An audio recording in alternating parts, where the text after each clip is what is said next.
Salut à tous et bienvenue sur Valais PL Multi TCG. Comment ça va les fous? Moi ça va très très bien. On est en direct avec Twitch aujourd'hui pour... Oh, le chat est tout petit d'ailleurs, désolé pour ça. Pour un débrief du coup de Duel Commander comme vous l'avez vu en miniature. J'ai testé, ça y est, Spider-Man 2099 et quel plaisir c'était de jouer ce petit deck. Vous le savez peut-être, hein, mais je suis un Magizette au fond. Je suis un adorateur d'Izette au fond de mon cœur, même si j'aime tout jouer à Magic. Particulièrement Esper, vous l'aurez deviné, mais... Voilà, IZ, c'est quand même un peu mes premiers amours, ça régale. Et puis, c'est une association de couleurs qui fait un peu tout. Voilà. Qui gère pas très bien les permanents, mais sinon, ça fait un peu tout et ça fait plaisir. Donc, ce Spider-Man 2099, en plus d'être fort, il est stylé. Et je me suis dit, on va y mettre une petite, parce que si le deck me plaît et que je le trouve intéressant et fort, je vais jouer à la Coupe du Var de Duel Commander. Je sais pas quand vous voyez cette vidéo YouTube. Il y a de très grandes chances que j'ai déjà fait le tournoi quand vous voyez la vidéo. Du coup, vous aurez mon débrief de cette Coupe du Var qui arrive dans les jours suivants. Avant de vous parler de la decklist, n'hésitez pas à mettre un énorme pouce bleu, à vous abonner si ce n'est pas déjà fait, et à remercier les sponsors. La belle carte avec le code avec le code VALEPL 2025 sur labellecarte.fr, vous avez 5% de réduction offert. N'hésitez pas, jusqu'à fin 2025, le code est valable. Merci beaucoup à Game Genie qui nous soutient sur l'année 2025. Consommer leurs produits, c'est soutenir la marque, du coup, c'est nous soutenir nous par ricochet. Et merci énormément à ceux qui passent nous voir sur Voct, code la belle carte quand vous créez votre compte pour avoir 10 € offerts. On est en live tous les dimanches à 19h pour du show, de la carte unité, du box break. Et j'en passe, il y a des meilleurs. Donc voilà, n'hésitez pas. Spider-Man 2099, du coup, quoi qu'il fait celui-ci, là, je peux vous zoomer un petit poil l'ADL, voilà. Tout simplement, c'est une 2-3 pour 2, double initiative vigilance. Wow! Oui, mais on ne peut pas la cast pendant notre premier, deuxième et troisième tour de la partie. Mais ça, c'est pas grave, on aime bien le décorver de toute façon avec Spider-Man. Au début de notre étape de fin, si vous avez joué un land ou joué un spell ce tour-ci depuis autre part que votre main, Spider-Man inflige des dégâts équivalents à sa force à n'importe quelle cible. Lui étant votre commandant, il se joue depuis pas votre main, du coup il se trigger tout seul, c'est ça qui est très fort avec la CZ. Donc en fait il fait 2 tout de suite à une cible, qui est souvent votre adversaire, mais le but c'est de le jouer un petit peu combo-ish, avec des cartes comme Wild Ride par exemple, qui donne plus 3 plus 0 Ace. Du coup vous avez une 5-3 double initiative vigilance, donc il va mettre 10 si ça passe, et à la fin du tour qui met 5. Et si vous voulez mettre encore plus, vu qu'il a 5 de force, vous pouvez payer l'harmonisation en l'engageant et en payant en mana rouge pour lui donner 3 de force supplémentaires, ce qui fait qu'il met 8. Donc c'est une petite combo qui met 18 à l'adversaire et qui vous coûte 4 mana. Et ça tombe bien, au tour 4, vous avez 4 mana. Alors attention, c'est 4 mana dont 3 rouges. Donc vu la mana base, des fois vous n'avez pas 3 rouges pour faire la combo, mais c'est pas grave. Juste la combo primaire qui met 15. Si vous avez grappillé un peu de points avant et tout, on est bon. L'orientation que j'ai choisie, il y a la version contrôle, même si elle perfe pas trop récemment. C'est l'orientation plutôt tempo avec des bêtes. One Shitong pour tester, même si je pense que dans ce deck c'est trop lent. Ça a le flash en fait, donc pour 2 c'est ok, mais j'ai l'impression que c'est un petit peu trop lent. Je le teste encore, on verra par la suite. Et j'ai trop souvent pioché malheureusement Abhorrent Oculus avec Murktide Regent. Ce qui fait que les deux, l'un empêche de caster l'autre en fait, donc c'est hyper chiant. J'ai bien envie d'en cutter un des deux, je ne sais pas lequel. Je ne sais pas lequel. Je pense que Murktide Regent est une meilleure carte, puisque ça peut sortir pour pas cher, avec du mana up et être une très grosse menace. Je pense que Abhorrent Oculus prend beaucoup mieux le board et tue presque aussi vite qu'un Murktide Regent. Surtout que ça ne fait pas gaffe de ce qu'il y a au cimetière. Par contre, tant que le cimetière a 5 cartes au moins, il ne se passe rien. Alors que Murktide Regent, si le cimetière est vide, vous pouvez la caster pour 7. Donc voilà, je ne sais pas encore. Si vous avez des suggestions d'ailleurs, je les prends bien évidemment en commentaire ou en commentaire sur Twitch dans le chat, n'hésitez pas. Ouais, donc pour les créatures, on a les All-Stars des couleurs IZ, tu connais. Sorcerie, pas mal de sorcerie quand même, peut-être un petit peu trop à mon goût. Bon, les sorceries pour la combo, évidemment. Je sais pas si Fiery Confluence, on a tant besoin que ça. Ça répond à des trucs chiants, à du format évidemment, mais je sais pas si on en a besoin. Et en même temps, la carte est quand même forte. Ça peut quand même mettre 6 pour 4, quoi. Donc pourquoi pas. Merci beaucoup, Sun0 pour le raid. Bienvenue. Donc ouais, ça un peu lourd. Chain Lightning aussi. Un poil lourd d'eau. Stock Up, Expressive Itération. En fait, c'est que des cartes très puissantes, mais que je trouve un peu lourd dans le deck. Mais bon. Bon, Chain Lightning, c'est que 1. Voilà, laissez. Mais les rituels... Ah, voilà. Je suis plus team éphémère. Éphémère, rien de bien fou. Un petit stifle, je crois que c'est pas dans toutes les listes. Moi, j'aime trop. donc je stifle. Pas de façon de s'en servir dans le deck, mais pourquoi pas. Ça, j'ai pu tester, je l'ai eu dans plusieurs games et c'était à chaque fois merveilleux.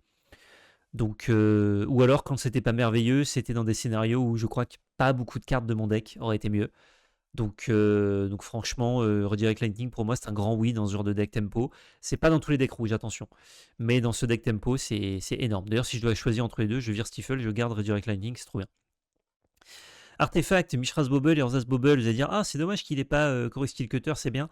Ben je l'ai pas, Chorus Steel Cutter, donc c'est pour ça que je le joue pas. J'espère le recevoir d'ici mon prochain tournoi où je jouerai Spider-Man 2099 qui sera normalement du coup la Coupe du Vin. Mais sinon, je vais devoir me le faire prêter. Parce qu'évidemment, ces deux petites bobbles sont très bien avec Chorus Steel Cutter. Pas très bien sinon au demeurant. Enfin, Mishra's Bobble, si, ça va, ça reste ok. Urza's Bobble, un peu plus faible. Cloud of the Dominus, carte bizarre, vous allez dire, bah, c'est juste pour combo avec Spider-Man. Hein, ça fait une 4-5 Shroud Haste qui met 4 à la fin du tour. Donc ça met que 12 la combo, mais c'est déjà très bien puisque ça donne le linceul. Et Fable, bah, c'est un permanent qui est très puissant. Ça permet de faire des trucs assez sympas, notamment quand c'est retourné. Donc c'est un kill dans ce deck, en plus de ses autres effets. Mais sinon, ça rentre dans la gamme des enchantes un peu lourdingues. 36 terrains parce qu'on a des cantrips, de quoi aller chercher, 2 MDFC. Et franchement, 36 terrains, c'est bien. Je n'ai pas Mistress Village et je n'ai pas non plus Opal Palace. Et je trouve ça un peu mouais, Opal Palace, même si ça peut être très fort, hein, j'entends. Hein. Du coup, en attendant, j'ai mis Multiversal Passage et Starting Town pour avoir plus de land bicolore, en tout cas de fixing, qui arrive d'étape. Mais ouais, Mistress Village, c'est très bien. Et Opal Palace, si je l'avais ou si je le reçois d'ici le tournoi, je testerai, je jouerai ça, mais sinon je vais rester avec mes deux autres landes, c'est ok. Intuition, pour en parler un petit peu, il y en a qui jouent 100. Je trouve qu'on peut se passer d'intuition, même si la carte est très puissante. Ce que vous allez chercher avec intuition de base, c'est Reckless Charge, Wild Ride. Et vous pouvez aller chercher éventuellement un Phoenix, mais souvent l'adversaire va vous donner un Phoenix. Du coup, après, il faut le défausser, c'est peut-être moins intéressant. Vous pouvez aller chercher, à part Phoenix, qu'est-ce que je vais aller chercher sur un truc Cloud of the Dominus, puisque vous allez avoir une carte en main, du coup, bah, il va vous donner, pas le Cloud normalement, une des deux cartes qui joue du cimetière, pour éviter que vous fassiez full value, puisque si vous mettez les deux cartes au cimetière, vous avez un spell à jouer, plus de cartes au cimetière. En tous les cas, c'est la peste ou le choléra pour l'adversaire. Vous avez aussi des séquences où vous allez chercher 3 counter spells, si vous avez besoin d'avoir des contres, donc vous allez chercher je sais pas, Tails End, Loose Focus, Counter Spell, les contres qui vous restent dans le deck, quoi, qui peuvent être intéressants. Vous avez troisième chose à aller chercher, c'est des blasts, donc vous allez chercher Lightning Bolt, Ghostfire et Chain Lightning, ou Fury Confluence éventuellement, ou Pyrogoyf, mais Pyrogoyf généralement, c'est pas une option, il va juste vous le foutre au cimetière, donc pour le coup, pas zinzin. Il y a aussi des petites séquences où vous pouvez aller chercher FOMO, parce que l'adversaire va rarement vous le donner normalement, et du coup ça va vous donner créature et enchantement au cimetière pour le Delirium, si vous avez besoin de trigger le Delirium sur Dragon Red Chandler. Il y a plein de cas spécifiques, voilà, je vais pas tous les faire non plus, mais les trois chaînes d'intuition principales, c'est d'abord aller chercher donc Reckless Rage, Wild Ride, plus Cloud of the Dominus ou le Phoenix Detective éventuellement, mais c'est moins bien. Il y a aussi dans cette boucle-là de mettre Snapcaster Mage, parce que du coup, si jamais il veut pas vous les donner, il va vous donner Snapcaster Mage qui va juste flashbacker pour moins cher en mettant un body les cartes de votre cimetière, donc c'est très bien aussi. Et si jamais il vous donne juste un Snapcaster avec lequel vous pouvez recaster une intuition, éventuellement, donc c'est pas mal. Deuxième boucle, les blasts. Et troisième boucle, des bet value aussi, ça se fait. Hein. Vous pouvez aller chercher genre Pyro, True Name et une grosse bête, ou alors Harbinger Magus et autre chose, ce qui est un peu horrible pour votre adversaire. Il y a plein de trucs à faire avec intuition, ça dépend de l'oppo. Les cool listes, en tout cas, j'aime bien ces listes avec plein de créas. Ouais, je préfère les listes créas parce que j'ai besoin de. Ça me rassure de pouvoir tuer et de pas trop aller dans les tours additionnels, éventuellement sur des decks comme ça, quoi. Première game, du coup, j'affronte le GOAT. J'affronte Yoshimaru Ludwig, je crois que c'était. En tout cas, bon, c'est essentiellement Boros, hein, pas beaucoup de bleu. Ah bah, je vous prends une decklist avec plein de bleus. Pour le coup, ça marche pas. J'en prends une autre. Voilà, plutôt ça la decklist. Et j'affronte Weasley. Weasley qui est souvent dans le chat sur Twitch, que vous connaissez peut-être si vous traînez sur Twitch. Donc quel plaisir. C'est le vrai Weasley que j'affronte. Il découvre le format Duel Commander, on lui a prêté un deck pour l'occasion. Donc il est un peu sur une découverte, il sait pas trop autour de quoi tourner, etc. Voilà, donc forcément, c'est plus complexe. En plus, il faut apprendre. Tais-toi, Nvidia, désolé pour le ping. Il faut apprendre à jouer le pack également en même temps. À la une, il a malheureusement une main un peu lourde et j'arrive à tempo son général. Du coup, il n'a pas trop de quoi me mettre la pression. Donc ensuite, j'arrive à faire la bagarre lentement et ça passe. Puisque quand il commence à caster des gros spells, bah, j'ai de quoi tempo, contrer, bouncer, tout ce que tu veux. Et à la deuxième, il garde une main plus réactive avec laquelle j'interagis. Mais malheureusement, ensuite, il trouve que des trucs qui coûtent cher, des trucs à 4. Et il y a un moment donné, je crois qu'il avait Parallax en main, mais il n'a pas trop vu comment la setup proprement pour en tirer parti. S'il avait joué Parallax, je crois que j'avais un contre, mais ça m'aurait mis pas bien quand même, suivant dans la tempo dans laquelle il la mettait. Mais du coup, ouais, comme il pouvait de toute façon caster. En fait, il voulait reprendre le board avant de faire Parallax, et il essayait de caster un truc, et à chaque fois, je lui ai fait Remand, je le renvoie dans la main. Memory Lab, je le renvoie au-dessus. Hop, ça résout, ça arrive en jeu, je le renvoie dans la main. Et du coup, bon, j'étais un peu chiant hein, aussi, vous allez dire. C'est mon métier d'être chiant quand je joue Izet. Du coup, il voulait reprendre du board absolument, et malheureusement, ça n'est pas passé. J'ai pu le rosser. Donc, on gagne 2-0 cette première manche. Let's go. Deuxième, j'affronte Terra. Première fois que j'affronte Terra, donc 5 couleurs, good stuff, combo-ish, un peu contrôle-ish. Cette version des contrôles, je sais pas si la version que j'ai affrontée est aussi contrôle. J'ai l'impression qu'elle est un poil plus good stuff, mais peut-être pas. Ouais, elle est un peu plus good stuff, la version que j'ai affrontée. À la une, je joue tempo, je joue bien tempo, sauf que ma tempo coûte très cher, que ce soit en point de vie avec le spell à 1 rouge, ou que ce soit en carte en main avec des trucs comme Force of Negation. Et en fait, lui, il a full permanent qui est relou, qui est hyper chiant. Il y a des Barogoyf, il a des Minskenbu qui ne sont pas dans cette decklist, ce que je trouve fou d'ailleurs, mais qui me mettent une pression de dingue.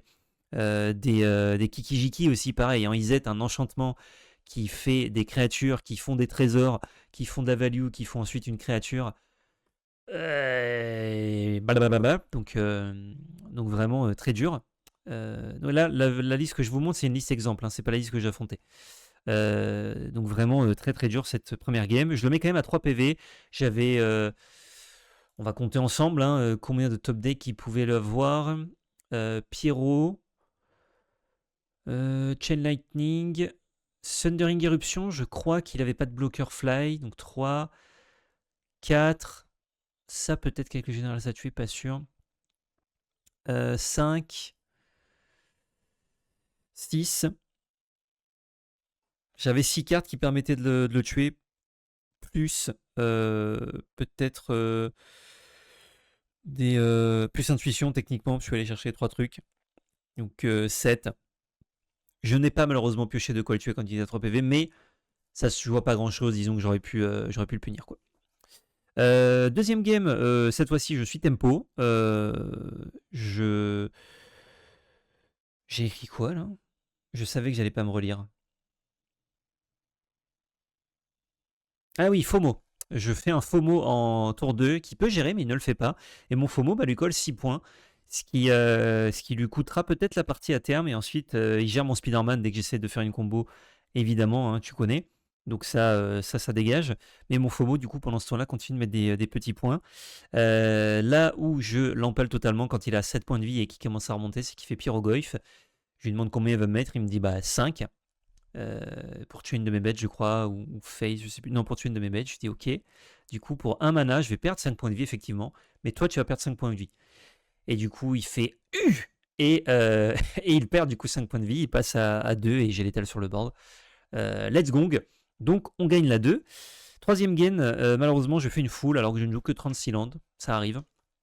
Et en plus, je suis en mulligan à 6.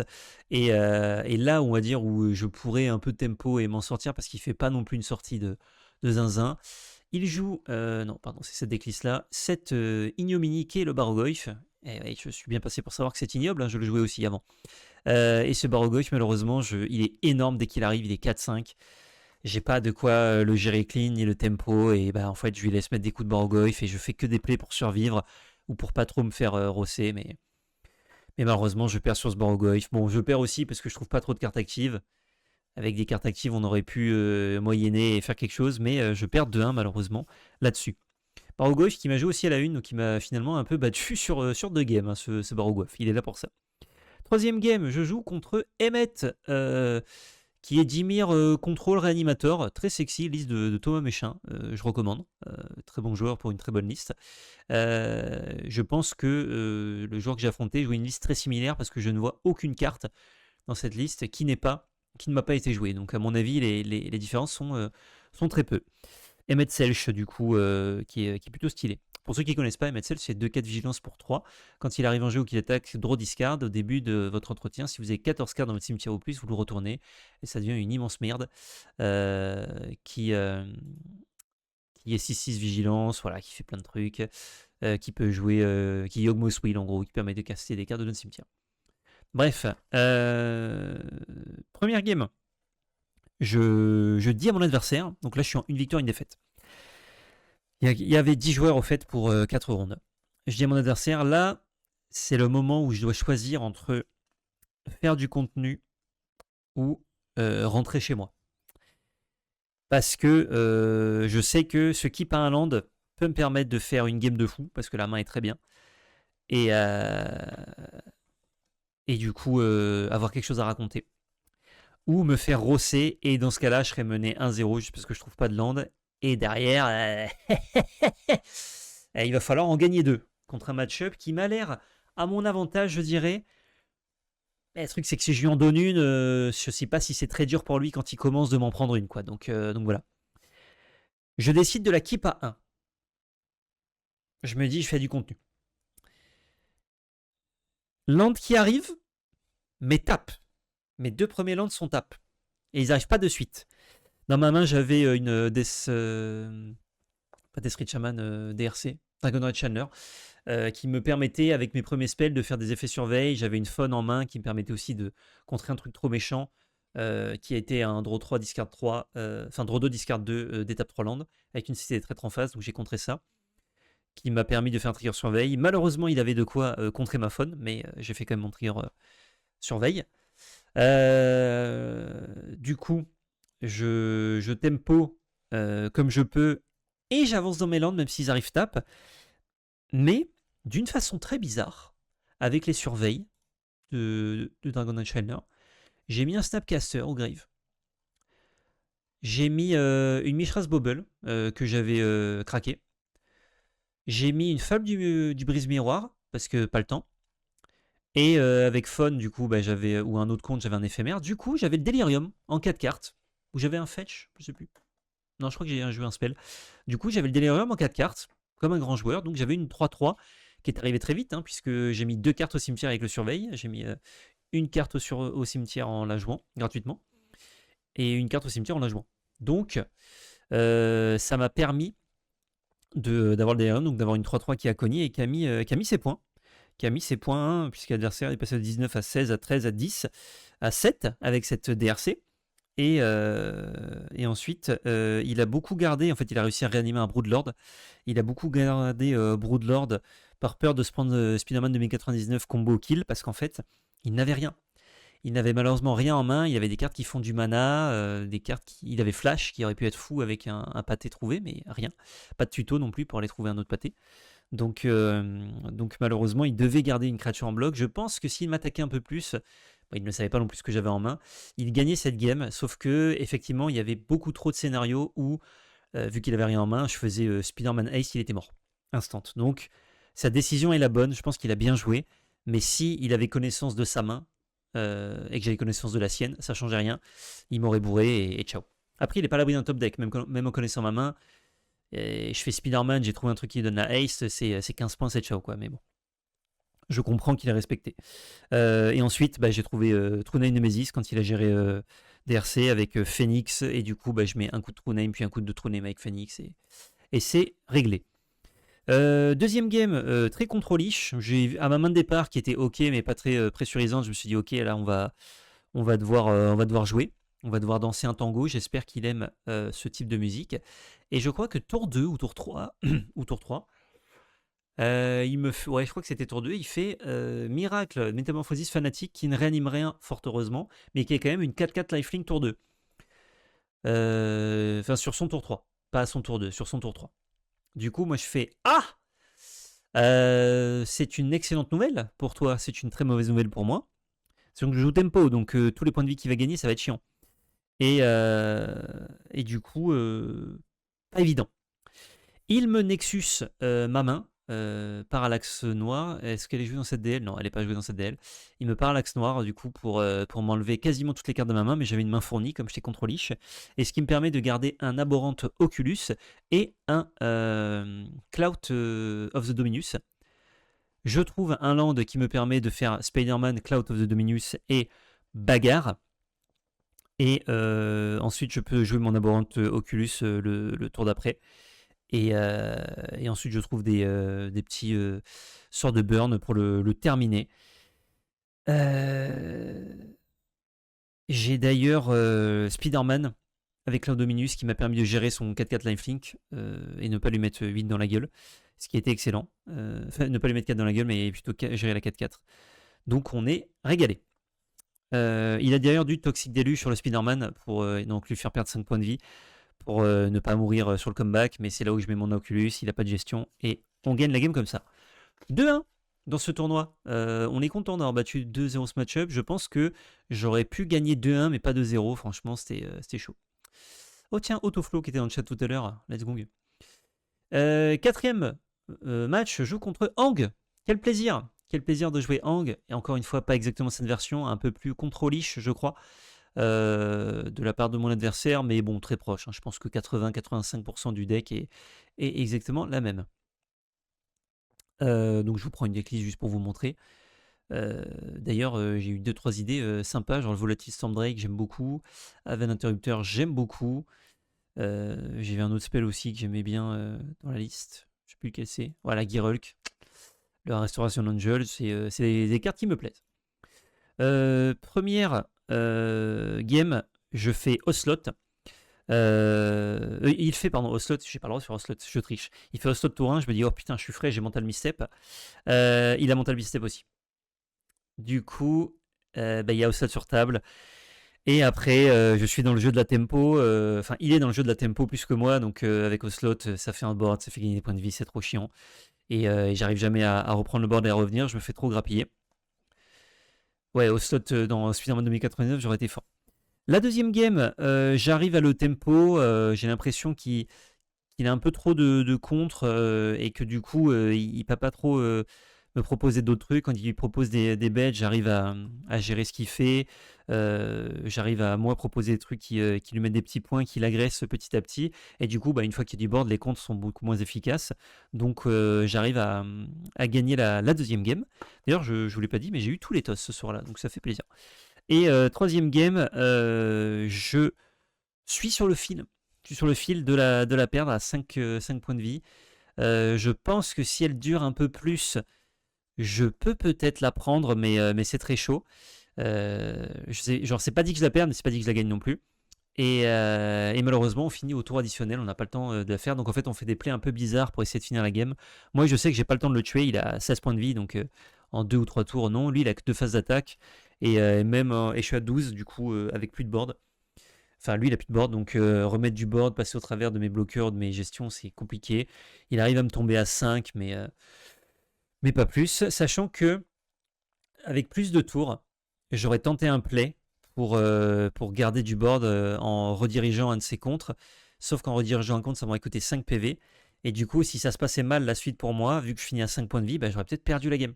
Donc j'ai bien fait de pas le faire et de ne pas rediriger, mais ouais, ça pouvait être chaud. Ça pouvait être très très chaud. Et du coup, on finit en draw avec mon adversaire. Donc on finit 3e et 4e tous les deux de ce tournoi en 2 victoires, 1 défaite, 1 draw. Et j'ai pris beaucoup de plaisir à jouer ce Spider-Man 2099, mais ça m'a donné un peu une impression de quand je jouais Cécile, c'est-à-dire où je dois un peu danser, à part quand à la combo. On peut voir où la liste. Tiens, la liste. Hop. Sinon, je la mets en description sur YouTube. L'impression de danser avec mon adversaire, qu'il n'y a aucune game qui est vraiment facile. C'est un peu complexe, mais il y a les sorties. J'avais pas fait de très grosses sorties comme ça, mais il y a les sorties où tu fais Spider-Man à un enchant ou un spell et juste c'est écrasant de puissance. Les dégâts que tu mets sont ouf. Et j'avoue que ça, c'était très agréable, quoi. Donc ça, c'est cool, le petit côté oops combo. Très facile à disrupter, hein, attention, mais des fois, tu tournes trop autour et justement, ça a un peu coûté la game à l'adversaire de devoir tourner autour. Donc c'est très cool. Je vais jouer ça, du coup, vous disais-je, pour mon prochain tournoi. Je vais peut-être modifier la decklist, je sais pas encore comment. Je verrai, je vais me pencher dessus demain. Donc quand vous voyez cette vidéo YouTube, ça fait 2 jours que je me suis penché dessus, mais là, je ne sais pas encore ce que je vais faire. Et du coup, j'ai gagné. Normalement, je peux faire ça. Oh, c'est formidable. J'ai gagné 3 petits boosters que je vais ouvrir avec vous maintenant. Je vous fais un opening un peu rare ou pas avec la caméra au-dessus. Je ne l'ai pas reset-up. On a du coup un Cans of Tarkir ici. Bon, ça marche en vrai. Oh, bonne carte pour le popper, ça. Ça fonctionne. Attention la rare. Un Régent Florelian, c'est pas la pire carte. C'est pas la pire carte. Une Unco un peu osef et un petit land. Est-ce que c'est un land qui est bien pour le PDC? Même pas. Enfin si, mais je l'ai déjà. Tarkir Dragonstorm, oui, je sais pas ce que j'ai dit. J'ai dit Cans of Tarkir sûrement. Je suis fatigué, je suis malade, désolé. Un petit booster avatar qu'on ouvre également. C'est bon, la mise au point est faite. Là, on peut ouvrir des Unco à 3 balles. Hein. J'ai dit 15, c'est l'habitude. Ah, je crois que c'est que des cartes qui vont servir à faire des envois pour protéger ça. On a Spirit Water Revival, ouais, pas naze, mais pas ouf. Ok, Grit Divide Guide. Oh, et une jolie rare, dis donc. Avatar Destiny, c'est magnifique ça. Et un petit land. C'est très beau. C'est vraiment très beau. Je pourrais la garder pour la collection. Je pourrais Ancestral Recall à ce qui pourrait, tout à fait. Et troisième booster, un petit Kamigawa Néon Dynasty. Là, il y a du jus là. Là, obligé, il y a du jus. Obligé, il y a du G. Booster de draft, ça n'existe plus ça.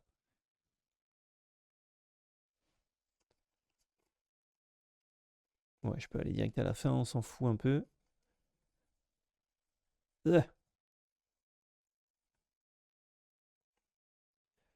Allez, un Ishin. Ah, Ishin, on s'en fout complètement. Et une rare foil de merde. Ah, un petit land, ça fait plaisir. Une commune foil. J'ai dit une rare foil? Non, c'est une commune foil. Ishin, ça doit valoir vraiment 0 € ça. C'est nickel.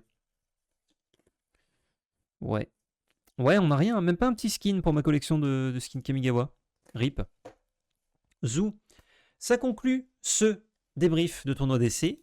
Le prochain arrive dans pas très longtemps pour vous YouTube, dans pas très longtemps pour vous Twitch non plus. Ishin pas cher mais bon commandant multi. Ouais, mais je l'ai déjà en version signée en plus.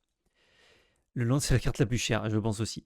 Je vous fais des bisous YouTube. À très bientôt pour d'autres débriefs, d'autres vidéos de la belle magie. Et surtout, n'oubliez pas, justement, c'était de la belle magie. Ciao YouTube!